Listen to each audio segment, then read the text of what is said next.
ఇప్పుడు పవన్ కళ్యాణ్ ఏమన్నాడు, నరదిష్టి తెలంగాణ వాళ్ళని అన్నారు. నిలబడేటోళ్ళకి సిగ్గుండాలి. తెలంగాణ ప్రజలని మనని అందరినీ నరదిష్టి, మన కన్ను మంచి కాదని ఆయన పార్టీ నుంచి నిలబడ్డారంటే మీరు అర్థం చేసుకొని.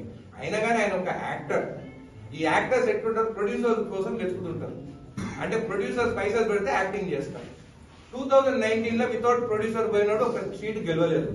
దాని తర్వాత 2024 లో ఒక ప్రొడ్యూసర్ చంద్రబాబు నాయుడుని వెతుకున్నాడు, కో ప్రొడ్యూసర్ లోకేష్ ని వెతుకున్నాడు, గెలిచిండు.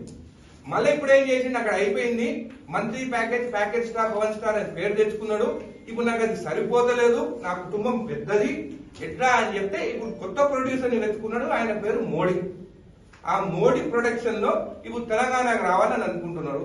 మళ్ళా ఇది హై బడ్జెట్. కొన్నిసార్లు హై బడ్జెట్ 1000 కోట్లు పెట్టినవి కూడా 50 కోట్లు రావు. సో ఈ హై బడ్జెట్ గెలుస్తారా ఓడిపోతారా అనేది ప్రజలు నిర్ణయించాలి. ముందు ఆ ఈగో ఎందుకు ఆయన అడ్డం పెట్టుకుంటున్నా అట్లా. నేను కూడా ఆయన ఫ్యాన్. చిరంజీవి మూవీ చూస్తాను, బాలకృష్ణ మూవీలు చూస్తాను.